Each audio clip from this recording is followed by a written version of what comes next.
to Officers TNPSC Aptitude Tricks. இன்னைக்கு நம்ம Aptitude Tricksல பார்க்க போறது Tricks with Fractions. Fractions use பண்ணி அதோட ஆப்ரேஷன்ஸ்ல என்னென்ன ட்ரிக்ஸ்லாம் யூஸ் பண்ணலாம் அப்படிங்கிறத இனிமே வரக்கூடிய சீரீஸ்ல பார்க்க போறோம்.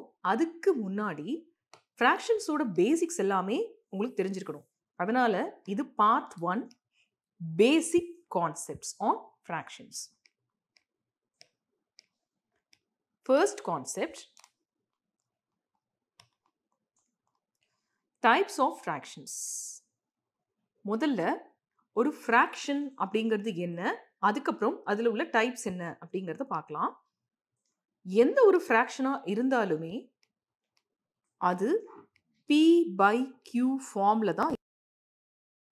Q ஃபார்ம் அப்படின்னு கேட்டிங்கன்னா இந்த இடத்துல ஒரு நம்பர், இந்த இடத்துல ஒரு நம்பர், டாப்ல எழுதுற நம்பர் ஒன்று இருக்கும், பாட்டம்ல எழுதுற நம்பர் ஒன்று இருக்கும். இந்த டாப்ல எழுதக்கூடிய நம்பர்ஸை மேத்தமெட்டிக்ஸ்ல டெக்னிக்கலா நியூமரேட்டர் அப்படின்னு சொல்லுவோம். தமிழ்ல தொகுதி அப்படின்னு சொல்லுவாங்க. அதே மாதிரி இந்த பாட்டம்ல கீழே எழுதக்கூடிய நம்பர்ஸை டெக்னிக்கலா டினாமினேட்டர் அப்படின்னு சொல்லுவோம். டினாமினேட்டர் அப்படிங்கிறதுக்கு உண்டான மீனிங் தமிழ்ல பகுதி அப்படின்னு சொல்லுவோம். So P by Q form அப்படின்னா இப்போ 3/4 அப்படின்னு இருக்கு. இது ஒரு ஃப்ராக்ஷனா? ஆமா, இது ஒரு ஃப்ராக்ஷன். 7/9 இருக்கு, இது ஒரு ஃப்ராக்ஷனா அப்படின்னா ஆமா. மேல ஒரு நம்பர், பாட்டம்ல ஒரு நம்பர். இதுக்கு பேரு நியூமரேட்டர், இதுக்கு பேரு டினாமினேட்டர். தமிழ்ல தொகுதி பகுதி அப்படின்னு சொல்லுவோம். ஸோ இப்படிதான் ஒரு ஃப்ராக்ஷன் நம்பர் இருக்கும். அதாவது ஜென்ரலா ஒரு ஃப்ராக்ஷன் நம்பர் எப்படி இருக்கும் அப்படின்னா P by Q ஃபார்ம்ல இருக்கும். டாப்ல ஒரு நம்பர், அப்புறம் ஒரு பார், அதுக்கப்புறம் கீழே ஒரு நம்பர். ஓகே, ஃப்ராக்ஷன்ஸோட பேசிக்ஸ் பார்த்தாச்சு.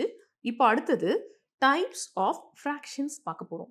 இந்த டைப்ஸ் ஆஃப் ஃப்ராக்ஷன்ஸ்ல ஃபர்ஸ்ட் டைப் இருக்கிறது என்ன அப்படின்னா ப்ராப்பர் ஃப்ராக்ஷன். இந்த ப்ராப்பர் ஃப்ராக்ஷனுக்கு தமிழ்ல தகு பின்னம் அப்படின்னு சொல்லுவோம். ஃப்ராக்ஷன்ஸ் அப்படின்னாலே தமிழ்ல பின்னம், பின்னங்கள் அப்படின்னு படிப்போம். இதுல ஒன்னொன்னும் நான் தமிழ்ல கொடுத்துட்டே வரேன். ப்ராப்பர் ஃப்ராக்ஷன் அப்படின்னா தகு பின்னம். அடுத்த டைப் இம்ப்ராப்பர் ஃப்ராக்ஷன் அப்படின்னா தகா பின்னம் அப்படின்னு சொல்லுவோம். தேர்ட் டைப் மிக்சட் ஃப்ராக்ஷன், கலப்பு பின்னம் அல்லது கலப்பு பின்னங்கள் அப்படின்னு சொல்லுவோம்.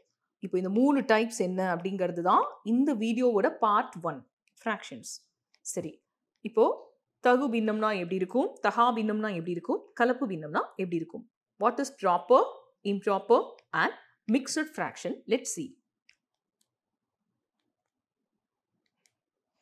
Examples for proper fraction. ஒரு ப்ராப்பர் ஃப்ராக்ஷன் அப்படிங்கிறது எப்படி இருக்கும் அப்படின்னா இந்த ப்ராப்பர் ஃப்ராக்ஷன்ல நியூமரேட்டர் அப்படின்னு சொல்லக்கூடிய டாப்ல இருக்கக்கூடிய நம்பர் எப்பவுமே ஸ்மாலர் தேன் த டினாமினேட்டர், டினாமினேட்டரை விட குறைவாக தான் இருக்கும். அதாவது தமிழ்ல சொல்ல போனோம் அப்படின்னா தொகுதி அப்படிங்கிற தொகுதியில் இருக்கக்கூடிய எண் பகுதியை விட சிறுசா இருக்கும். ஸோ உங்களுக்கு ஒரு 3 எக்ஸாம்பிள் இங்கே கொடுத்துருக்கோம். ஃபர்ஸ்ட் எக்ஸாம்பிளில் 3 வந்து நியூமரேட்டரில் இருக்க நம்பர். நியூமரேட்டர் ஸ்மாலராக இருக்கா, 5 விட 3 சிறுசா? ஆமாம். அப்படின்னா இது ஒரு ப்ராப்பர் ஃப்ராக்ஷன். எக்ஸாம்பிள் 2 6/11. 6ங்கிறது நியூமரேட்டர் இருக்க நம்பர், டினாமினேட்டரில் 11 இருக்கு. ஸோ நியூமரேட்டர் ஸ்மாலர் தேன் டினாமினேட்டர், அப்போ இதுவும் இன்னொரு ப்ராப்பர் ஃப்ராக்ஷன். தேர்ட் நம்பரும் அதே மாதிரி தான், numerator less than denominator. So proper fraction எப்படி இருக்கும்? டாப்ல இருக்க நம்பர் குறைவா இருக்கும். இவ்வளவுதான். அடுத்த டைப் இம்ப்ராப்பர் ஃப்ராக்ஷன். அப்படியே மாத்திக்க வேண்டியதான். இம்ப்ராப்பர் ஃப்ராக்ஷன்னா தமிழ்ல தகா பின்னங்கள் அப்படின்னு நம்ம படிச்சிருப்போம். ஸோ இந்த தகா பின்னங்கள்லாம் எப்படி இருக்கும் அப்படின்னு கேட்டிங்கன்னா போன தகு பின்னங்களுக்கு அப்படியே மாற்றா இருக்கும், ஆப்போசிட்டா இருக்கும்.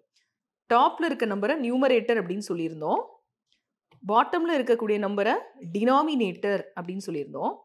நியூமரேட்டர் எல்லா கேஸ்லையும் எப்படி இருக்கு? ஒரு 3 எக்ஸாம்பிள் கொடுத்துருக்கோம். இம்ப்ராப்பர் ஃப்ராக்ஷனுக்கு ஒரு 3 எக்ஸாம்பிள் இப்போ பார்த்துட்டு இருக்கோம். இந்த 3 எக்ஸாம்பிளையுமே ஒரு விஷயம் கவனிச்சிங்கன்னா நியூமரேட்டர் எப்படி இருக்கு?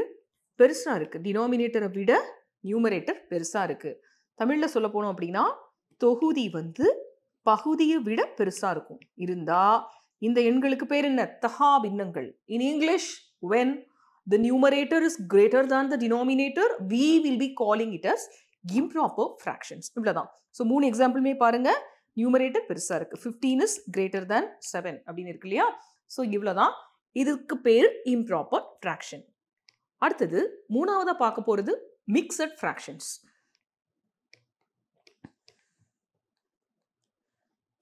இந்த மிக்சட் ஃப்ராக்ஷன்ஸ்ல ஒரு ஸ்டாண்டர்ட் டெஃபினிஷன் இருக்கும். நம்ம கூகுள் ஓபன் பண்ணி பார்க்கும்போது so mixed fraction is the combination of a whole number and a fraction அப்படின்னு சொல்லியிருப்பாங்க. இந்த இடத்துல அவங்க ஹோல் நம்பர் அப்படின்னு சொல்றது ஜீரோவை தவிர, ஓகே, அதர் தேன் ஜீரோவை தவிர என்ன ஹோல் நம்பர்னாலும் இருக்கலாம். அதுக்கு பக்கத்துல ஒரு ப்ராப்பர் ஃப்ராக்ஷன் இருக்கும். இது ரெண்டும் சேர்ந்த ஒரு கலவை தான், காம்பினேஷன் தான் மிக்சட் ஃப்ராக்ஷன். தமிழ்ல கலப்பு பின்னம் என்பது ஒரு முழு எண்ணும் ஒரு பின்னமும் சேர்ந்தது. இப்போ இதுக்கு நம்ம எக்ஸாம்பிள் பார்த்துடலாம். Examples for mixed fractions 3 example இருக்கு. 1 3/4. ஸோ 1 அப்படிங்கிறது ஒரு ரவுண்டட் நம்பரா இருக்கா? 1ங்கிறது ஒரு நேச்சுரல் நம்பர். 1 பக்கத்துல 3/4 அப்படிங்கிறது இருக்கு. இந்த 3/4 அப்படிங்கிறது என்னது? ஒரு தகு பின்னம், ப்ராப்பர் ஃப்ராக்ஷன். 1 அப்படிங்கிறது என்னது?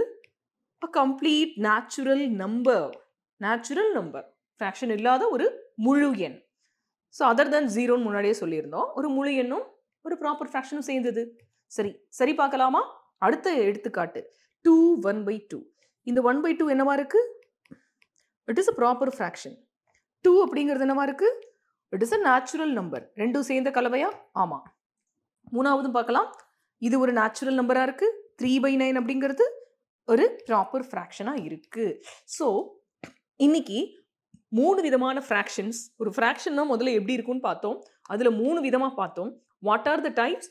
ப்ராப்பர் ஃப்ராக்ஷன், தகு பின்னம், இம்ப்ராப்பர் ஃப்ராக்ஷன், தகா பின்னம், மிக்சட் ஃப்ராக்ஷன், கலப்பு பின்னம். இதுல ப்ராப்பர் ஃப்ராக்ஷன் அப்படிங்கிறது எப்படி இருக்கும்? நியூமரேட்டர் சின்னதா இருந்தா அது ப்ராப்பர் ஃப்ராக்ஷன். இம்ப்ராப்பர் அப்படின்னா நியூமரேட்டர் பெரிய நம்பரா இருக்கும். It is called improper fraction. Mixed ஃப்ராக்ஷன்ல ஒரு நேச்சுரல் நம்பரும் ஒரு ப்ராப்பர் ஃப்ராக்ஷனுமே தான் எப்பவுமே இருக்கும். ஒரு நேச்சுரல் நம்பரும் ஒரு இம்ப்ராப்பர் ஃப்ராக்ஷனும் வரவே வராது. சரியா? சரி, இப்போ இதை பத்திய சில இம்பார்ட்டன்ட் குறிப்பு கொடுத்துறேன். நம்பர் 1ஓட கம்பேரிசன் வச்சு. இப்போ ப்ராப்பர் ஃப்ராக்ஷன் எல்லாமே all the proper fractions are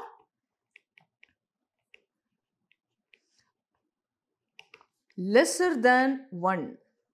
இது ஒரு முக்கியமான ஒரு கான்செப்ட். இது நீங்க ஷார்ட் நோட்டா கூட எடுத்து வச்சுக்கலாம். எல்லா ப்ராப்பர் ஃப்ராக்ஷனுமே என்ன ப்ராப்பர் ஃப்ராக்ஷனா இருந்தாலும் அது 1 விட குறைவா தான் இருக்கும். அப்ப 3/5 1 விட குறைவா? ஆமா, 1 விட குறைவு. 6/11 1 விட குறைவு? ஆமா. எந்த ப்ராப்பர் ஃப்ராக்ஷன்? இது 3 மட்டும் இல்ல, எந்த ப்ராப்பர் ஃப்ராக்ஷன்? உதாரணத்துக்கு இப்போ நான் ஒரு ஃப்ராக்ஷன் எடுக்கிறேன். 216/217. இது 3 டிஜிட் நம்பரா நியூமரேட்டர் டினாமினேட்டர்ல இருந்தாலும் இது ப்ராப்பரா இம்ப்ராப்பரா நீங்க செக் பண்ணணும். இது ஒரு ப்ராப்பர் ஃப்ராக்ஷன். அதனால நீங்க கண்ணை மூடிட்டு இதை சொல்லலாம், கண்டிப்பா இது 1 விட குறைவா தான் இருக்கும். இதுதான் கான்செப்ட். அடுத்தது 1ஓட கம்பேரிசன் வச்சு இம்ப்ராப்பர் ஃப்ராக்ஷன்ஸ் பார்க்கலாம். எந்த இம்ப்ராப்பர் ஃப்ராக்ஷனா இருந்தாலும், அதாவது எந்த ஒரு தகா பின்னமா இருந்தாலும் அது எப்படி இருக்கும் அப்படின்னா 1 விட அதிகமாக தான் இருக்கும். 1க்கு மேற்பட்டு இருக்கும். அப்போ 7/3 greater than 1 அப்படின்னு எழுதலாம். 16/9 greater than 1 தான் இருக்கும். 15/7 greater than 1 இருக்கும். கண்டிஷன் என்ன? இம்ப்ராப்பர் ஃப்ராக்ஷனா இருக்கணும். இருந்தா கண்டிப்பா அது 1 விட பெரிய நம்பர் தான் இருக்க முடியும். சரி, அடுத்தது 3வது டைப் இன்னைக்கு நம்ம பார்த்திருந்தோம். அதுல மிக்சட் ஃப்ராக்ஷன்ஸ் அப்படின்னு பார்த்தோம் இல்லையா? இந்த மிக்சட் ஃப்ராக்ஷன்ஸ்ல எல்லா மிக்சட் ஃப்ராக்ஷன்ஸுமே கிரேட்டர் தேன் 1 அப்படின்னா கண்டிப்பா. இப்போ இந்த 1 3/4 அப்படிங்கிறது என்ன அப்படின்னா 1ம் ஒரு 3/4ம் சேர்ந்த ஒரு நம்பர் தான் 1 3/4 அப்படின்னு சொல்லுவோம். அப்போ இது 1 விட அதிகமா இருக்குமா? ஆமா, 1ஓட ஒரு 3/4 ஆட் பண்ணது. அப்போ இந்த 1 3/4 அப்படிங்கிறது 1 விட எப்பவுமே கிரேட்டரா தான் இருக்க முடியும். அதே மாதிரி 2 1/2 அப்படின்னா என்ன அர்த்தம்? 2 + 1/2, ஒரு 2வும் ஒரு 1/2வும் சேர்ந்தது. அப்ப கண்டிப்பா இது 1 விட அதிகமா இருக்குமா? கண்டிப்பாக எல்லா மிக்சட் ஃப்ராக்ஷனும் 1 விட அதிகமா தான் இருக்கும். அதே மாதிரி 7 3/9 அப்படிங்கிறது என்னது? ஒரு 7ம் ஒரு 3/9. 3/9 எப்படி எடுக்கலாம் அப்படின்னா 1/3 அப்படின்னு எடுக்கலாம். சரியா? அப்போ 7 1/3. ஏன்னா அந்த 3யும் 9ம் 1ல 1 கேன்சல் ஆகக்கூடிய நம்பர்ஸ். எப்பவுமே இந்த நியூமரேட்டர் டினோமினேட்டர்ல கேன்சல் பண்ற மாதிரி வேல்யூ இருந்தா நம்ம கேன்சல் பண்ணிட்டு தான் அதை நம்ம எடுப்போம்.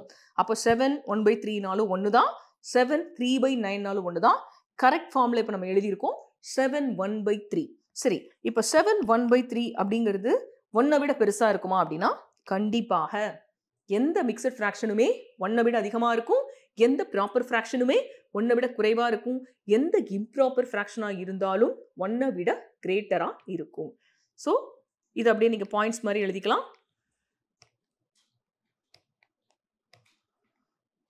அடுத்தது போன வீடியோவில் நம்ம கொடுத்திருந்த கமெண்ட் செக்ஷனோட ஆன்சர்ஸ், கமெண்ட் செக்ஷன் குட்டான கொஸ்டின்ஸோட ஆன்சர்ஸ். ஸ்கொயர் ரூட் ஆஃப் 4096 ஓட ஆன்சர் 64, ஸ்கொயர் ரூட் ஆஃப் 6241 ஓட ஆன்சர் 79, ஸ்கொயர் ரூட் ஆஃப் 24,649 ஓட ஆன்சர் 157. இப்போ இன்னைக்கு உண்டான கொஸ்டின் பார்க்கலாம். Which of the following is an improper fraction? So இன்னைக்கு 3 types of fraction பார்த்திருந்தோம். கீழ்கண்டவற்றுள் தகாபின்னத்தை காண்க. தகுபின்னம், தகாபின்னம், கலப்பு பின்னம். ஸோ உங்களுக்கு 4 ஆப்ஷன் இருக்கு. Option A, option B, option C, option D. So இதில் உங்களோட ஒர்க் என்ன அப்படின்னா இம்ப்ராப்பர் ஃப்ராக்ஷன் என்ன அப்படின்னு பார்த்து உங்களோட கமெண்ட் செக்ஷனில் உங்களோட ஆன்சர்ஸை ரிஜிஸ்டர் பண்ணுங்க. அடுத்த செக்ஷனில் இன்னொரு ஆப்டிடியூட் ட்ரிக்கோட உங்களை சந்திக்கிறேன். தேங்க்ஸ் ஃபார் வாட்சிங்.